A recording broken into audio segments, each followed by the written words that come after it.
de colírio, falta de visão, falta de ver aonde está a presença de Deus, e entender aonde está, e ficar no seu lugar, ficar em Jerusalém, até que do alto seja revestido de poder. Quando nós queremos que Deus fale conosco, muitas vezes nós precisamos que Deus fale conosco. Nós temos que orar em secreto e vir para a igreja e dizer: Senhor, eu quero que o Senhor fale comigo hoje. Aí Deus levanta o profeta e fala. Aí acontecia. Porque você está sozinho com Deus, pedindo para Deus. Agora, não falar para Deus todo mundo e querer que aí a profecia pode ser letada. Mas veja, irmãos, você pode orar no seu quarto e pedir para Deus falar, e vir para a igreja e Deus não levantar ninguém para falar com você. Mas fique atento no que está acontecendo na igreja. Fique atento aos hinos, à palavra, um testemunho. Irmãos, Deus, existem inúmeras formas de Deus falar com a gente.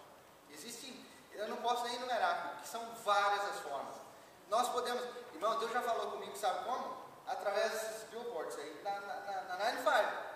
Porque você está pedindo alguma coisa para Deus, e Deus, você lê algo, e só você, em secreto com Deus, sabe. Fala, Deus está falando comigo. Então, quer dizer, existem inúmeras formas de Deus falar. Eu estava uma vez, há tempos atrás, estava caminhando aqui na East Main Street, estava triste, meu coração estava bem machucado. E eu estava passando ali perto daquela igreja, uma igreja católica que tem aqui na frente aqui, e vinha vindo um casal de hispanos. E eu passei assim, na hora, aquele hispano, eu até sentei na calçada não, assim, no murinho que tinha lá, estava quente. Daí chegou um hispano para mim e entregou um folheto para mim. Aí estava escrito em espanhol, escrito assim: o Senhor pode resolver todos os seus problemas. Amém. Ele não sabia que eu era crente, eu estava na igreja, mas estava passando por uma situação difícil. Eu estava precisando de uma palavra. Então, naquele momento, eu posso dizer que eu tinha, por um momento, esquecido que Deus poderia resolver tudo. Mas, uma palavra de ânimo para mim. Eu não precisava me converter, eu não precisava aceitar Jesus, eu precisava simplesmente de uma palavra de ânimo. E aqui, Deus usou aquele casal. E eu posso dizer que eu nunca mais vi aquele casal, porque é difícil a gente. Eles passaram assim e estavam entregando folhetos de mão em mão na rua. Então, Deus usa inúmeras formas para falar com nós. Você está passando naquela hora. Coincidência, eu estava precisando. Então, irmãos, quando você tiver um tempinho, que pega um folheto, tem alguns folhetos ali, pega um folheto e carrega no seu carro, não importa, às vezes você não sabe por quê, mas você tira um folheto e dá para uma pessoa, mas é aquela pessoa que está precisando daquele folheto, está precisando. Isso é evangelizar, isso é levar a palavra. A gente vê, assim, às vezes a pessoa está passando por uma prova e a gente esquece que quando Deus prova a gente, é porque antes Ele já nos preparou para aquela prova que a gente vai passar. Porque Ele não dá nada, Ele é o mestre, que Ele ensina primeiro, depois Ele dá a prova, né? Então, quando o professor dá uma prova na escola, ele se cala, porque você já sabe como agir com aquela prova. Então, muitas vezes Deus faz isso também. Ele se cala, há um período em que Deus se cala. E Ele deixa que você aja de acordo com as experiências que você tem e de acordo com o conhecimento da palavra de Deus. Que é um teste. Verdade. Então, às vezes a gente está no meio da prova, a gente sabe como lidar com aquela questão, mas a gente quer que Deus fale para a gente o que a gente tem para fazer. E Deus não vai fazer isso. Ele vai esperar que você reaja. Que é uma coisa. Pode falar. O que eu ia falar, nesse assunto, nós estamos aprendendo cada dia a palavra de Deus. Então, a nossa intenção, o nosso meta diário é sair preparado para encontrar uma pessoa que está desamparada, que está necessitando, a gente ter a necessidade de parar 1 minuto, 5 minutos e falar com essa pessoa. E tentar dar uma direção para eles. Que às vezes as pessoas estão perdidas mesmo. E uma palavra, uma atenção pode mudar a vida deles, pode encaminhar ele na direção certa. Acho que aqui todos têm isso no coração. Então, A direção, fazer isso. a direção no local e como fazer isso, o Espírito Santo vai direcionar no momento. Às vezes a gente está passando aí, várias vezes encontro, está passando na rua e tem um homeless aí com uma plaquinha e tal. eu não dou dinheiro. Eu não dou dinheiro porque a pessoa pode ter vício e eu vou estar financiando o vício dele. Mas eu paro, abro a porta, abro a janela e falo apenas Jesus te ama. Isso é uma palavra que na vida dele, naquele momento, eu não sei, pode fazer um efeito. Ele pode estar achando que todo mundo abandonou, todo mundo odeia ele, entendeu? De repente uma pessoa que ele nunca viu para e fala, Jesus te ama, então procura uma igreja, alguma coisa assim. Sempre que eu tenho oportunidade eu faço isso, sempre, porque nós somos aquilo que nós estávamos comentando ontem com o irmão Josias, nós somos o ativador da nossa fé. Mas eu posso dizer assim que nós somos o ativador da palavra. Se nós lançarmos a palavra sem o ativador, ela não vai ter efeito. O ativador que eu quero dizer é que existe um produto para se passar em carros, é uma massa, que se não tiver um ativador para secar, ela nunca vai secar. E esse ativador é um líquido que se põe na massa, se aplica e ela vai secar, você pode lixar. Se você aplicar sem esse ativador, ela nunca vai secar e você nunca vai conseguir lixar. Então não vai ter serventia nenhuma. E nós somos os ativadores da palavra de Deus. Nós temos que levar a palavra de Deus, porque assim a palavra vai ter efeito. A palavra sentada na nossa estante lá é sem ativação, sem um ativador. Nós não vamos conseguir efeito nenhum e o reino de Deus não vai crescer por causa dessa atitude que a igreja de Laodiceia estava tendo. A atitude que aquela igreja estava conformada, está tudo bem, eu tenho dinheiro, nós temos dinheiro, então está tudo bem. Deus está conosco, Deus está nos abençoando financeiramente, mas espiritualmente. Eu costumo dizer, eu tenho uma frase pessoal minha que eu costumo dizer, sempre que eu posso, eu estou comentando com algum irmão, a respeito de espiritualidade, coisas espirituais, que eu posso dizer assim, não sei se todos vão concordar comigo, mas eu tenho essa ideia. Dinheiro e espiritualidade nunca andam juntos. Ou você tem dinheiro e tem uma vida espiritual arrebentada, ou você tem uma vida espiritual boa e você não é rico financeiramente. Porque quando você tem muito dinheiro, está como o anjo da igreja, a autossuficiência, o anjo da igreja de Laodiceia. Não, nós somos autossuficientes, nós não precisamos de Jesus. Nós não precisamos mais de Deus. Por quê? Se nós precisamos de algo aqui, nós vamos ali e compramos. Às vezes, nós não temos, porque se quando nós tivermos, nós vamos estar se achando autossuficientes. E nós nunca vamos ser autossuficientes. Nós somos criaturas. E aquele que nos criou tem toda a suficiência para nós. Está aqui, nessa palavra. Amém? Amém. Vamos então ao ponto 2. Que é a situação espiritual da igreja de Laodiceia. Nós já estamos, pelos comentários, nós já estamos bem seguidos no texto aqui. Então tem a monidão espiritual, a arrogância espiritual e a falta de percepção do seu próprio eu. E aqui Deus quer colocar que é a falta do colírio.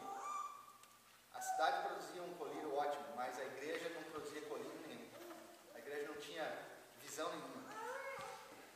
A monidão espiritual buscaria o calor de um avivamento, se quente espalharia, aqui no comentário está aqui. Se a igreja fosse quente, o que Jesus quis dizer, ela espalharia aquele calor, espalharia aquele fervor na cidade e não estaria com a cara da cidade, como nós vimos no início. Não estaria com o mesmo sistema da cidade, ela estaria passando a palavra de Deus e o fervor do Espírito Santo que estava dentro da igreja, como a igreja de Filadélfia, que era uma igreja que inflamava os corações das outras pessoas. Era uma igreja que, por seu amor, era uma igreja que as pessoas vinham até ela. Então, eu acredito que a igreja de Laodiceia, o pessoal falava, eu vou falar daquele povo arrogante lá, o povo se acha, vai ver que na igreja era um desfile de moda e tal, porque só os poderosos poderiam comprar lã escura para fazer suas roupas, entendeu? Então era assim, eu imagino que era assim. E existem igrejas hoje que eu já entrei e eu me senti assim, não me senti bem. Pessoas que você vê que não tem um amor como a igreja de Filadélfia, mas sim tem aquela arrogância da igreja de Laodiceia. Podemos assim dizer, um povo que tem dinheiro, tem condições financeiras, autossuficiente, se acha dono da razão e a gente acaba entrando. Eu já entrei em igrejas assim. Então, é terrível. A arrogância espiritual. Além dessa indiferença doentia e crônica às coisas de Deus, o anjo da igreja em Laodiceia, ó, veja bem, irmãos, o que está aqui em cima vai refletir para baixo. Tudo que acontece aqui em cima vai estar refletindo aqui. Tudo que acontece aqui. O anjo da igreja era arrogante, se achava autossuficiente. E a igreja vê e aplica na sua vida. Por quê? Porque a igreja precisa ter um líder para seguir. Não importa se é a igreja fulana de tal ou a igreja ciclana de tal.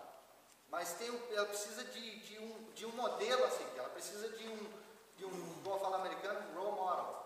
Para poder estar seguindo. Ela precisa ter alguém para ela acompanhar. E se aqui em cima está esbanjando arrogância, está esbanjando soberba, mentira e tudo mais, a igreja vai simplesmente passar a viver daquela forma. Oséias, eu não lembro o versículo, mas em Oséias, o profeta Oséias, ele fala: assim como é o sacerdote, é o povo. Ou seja, assim como é o povo, é o sacerdote. E eu não lembro o versículo, tinha que procurar aqui. Exatamente isso. Às vezes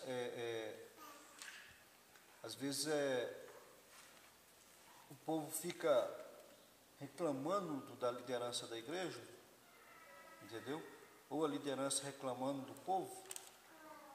E o que acontece tá se tornando, é a mesma coisa. Porque uma coisa reflete outra, como um espelho. É o que você está falando aí. É o que acontece, irmão Marcelino. A igreja precisa ter a testemunha fiel, ter aquele que é o princípio da criação, e não o primeiro, como certas heresias ficam falando que Jesus era o primeiro da criação. Não existe primeiro, ele é o princípio, ele é o princípio de todas as coisas. Então, o que acontece? Se você tiver essas coisas e aplicar na sua vida, você não vai viver mono espiritualmente. Você vai passar a entender. Irmãos, o que nós devemos aprender nessa lição, o que eu aprendi muito nessa lição, é que ao invés de nós olharmos para uma igreja assim, ou para algum crente que está vivendo assim, é nós passar esse fervor que nós temos no nosso coração e inflamar a vida daquele que está passando por uma situação similar, para que ele possa aprender que a vida com Deus, a vida na presença de Deus é melhor do que ser mono, é melhor do que ser algo que nos repugna. Então, isso só vai mudar com a presença da palavra de Deus. Que nós aprendendo a palavra de Deus, o Espírito Santo vai se revelar através da sua palavra. Ele vai estar sempre na nossa vida, mas nunca esquecendo do nosso momento particular, você e Deus. Tudo que você quiser pedir a Deus ou entregar a Deus através de orações e momentos com Deus, faça no seu particular, feche a porta do seu quarto, faça você e Deus, para que Deus possa, lá no seu íntimo, com o seu amor infinito, o seu bálsamo, às vezes quando estamos passando por algum problema, Ele possa tocar lá naquela ferida e sarar. É só assim. Aqueles que oram diante de multidões e se apresentam como os fariseus, nós vemos que Jesus todo o tempo estava combatendo isso, todo o tempo estava combatendo a arrogância, estava combatendo a soberba, estava combatendo aquilo que repugna ele, aquela coisa morna, aquela coisa que não tem qualidade nenhuma, podemos assim dizer. Falta uma coisa que eu quero colocar aqui, irmãos, nesse segundo tópico do segundo ponto. A arrogância espiritual é uma característica de Lúcifer. É uma característica que surgiu desde quando Lúcifer se rebeliou contra Deus. Ele achava que poderia ser melhor que Deus. Ele achava que poderia fazer coisas melhores do que aquele que o criou. Então, a pior besteira da criatura é achar que pode ser melhor que o Criador. Oséias, está aqui, ó. Oséias 4:8. 4:9. Por isso, como é o povo, assim é o sacerdote. Castigá-lo-ei pelo seu procedimento e lhe darei o pago das suas obras. Amém. Então, irmãos, voltando aqui,